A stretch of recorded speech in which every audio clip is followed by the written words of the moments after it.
బుచ్చమ్మది సర్కార్ హత్యే. హైదరాబాద్ను నిలబెట్టే ప్రయత్నం చేయాలి, కూల్చే పని చేయొద్దన్న హరీష్ రావు. భయంతోనే బుచ్చమ్మ ఆత్మహత్య. హైడ్రా పేదల పాలిట శాపంగా మారింది. మాధవరం కృష్ణారావు ఆగ్రహం. అనాలోచిత నిర్ణయాలతోటి ప్రాణాలు తీస్తున్నారు. హైడ్రా విధ్వంసం ఆపాల్సిందే. ఈటెల రాజేందర్ డిమాండ్. మూసీ పరిధిలో నిరసనలు. బహదూర్పురా తహసీల్దార్ ఆఫీస్ ముట్టడి. ఇళ్లు లాక్కుంటే ఎటు వెళ్లాలని ఆవేదన. ఆలయాల బాట పట్టిన వైసీపీ నేతలు. పాప ప్రక్షాళన పేరిట ప్రత్యేక పూజలు. అన్ని జిల్లాల్లో లీడర్ల ముక్కులు. జగన్ తిరుమల లడ్డు ఏనాడైనా తిన్నారా? నోటీసులంటూ అబద్ధాలాడుతున్నారు. ఇష్టం లేకే వెళ్లలేదన్న హోంమంత్రి అనిత.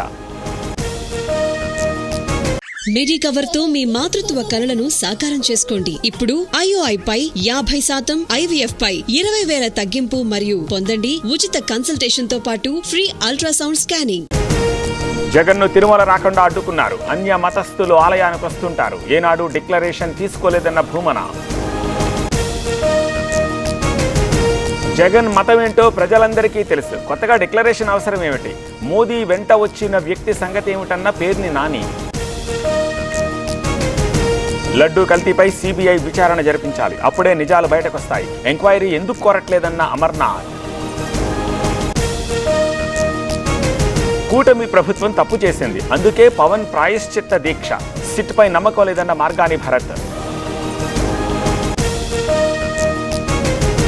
3 రాష్ట్రాల ప్రతినిధులతోటి JPC భేటీ. ఓవైసీకి ముందు అవకాశం ఇవ్వడంపై అభ్యంతరం. పోలీసులతో BJP నేతల వాగ్వాదం. కల్తీపై ఎవరి వాదన నిజం? భక్తుల నమ్మకంపై దెబ్బ కొట్టారు. తిరుమల రూల్స్ అందరూ పాటించాలన్న తులసిరెడ్డి. డెప్యూటీ అయ్యింది దీక్షలు చేయడానికా? పవన్ కు లడ్డూ వివాదంతో సంబంధం ఏమిటి? రాజకీయం తగదన్న రామకృష్ణ. హైడ్రాతో కాంగ్రెస్ తలగోక్కుంటోంది. పోరాటాలు చేస్తామన్న బండి సంజయ్. చలో హైదరాబాద్ నిర్వహిస్తానన్న కేంద్ర మంత్రి. విశాఖ ఉక్కు ఆంధ్రుల సెంటిమెంట్. కాపాడే యత్నం చేస్తున్నాం. కేంద్ర మంత్రి Bhupathiraju Srinivas Varma. Steel plant contract కార్మికులపై కత్తి. తొలగింపుకు రంగం సిద్ధం. గేటు ఎదుట ఉద్యోగుల ఆందోళన.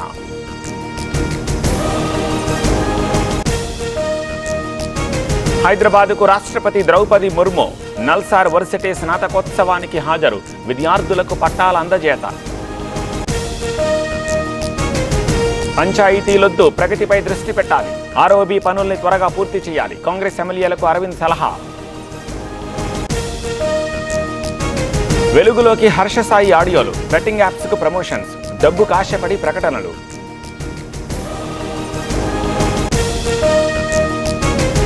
కక్షతోనే జానీపై యువతి కేసు. ఫిల్మ్ ఛాంబర్లో సుమలత ఫిర్యాదు. 5 ఏళ్లుగా నరకం చూపుతోందని ఆవేదన. ఒడిశాలో ఏనుగు బీభత్సం. ఎలిఫెంట్ దాడిలో 4 మృతి. మయూర్భంజ్లో భయం.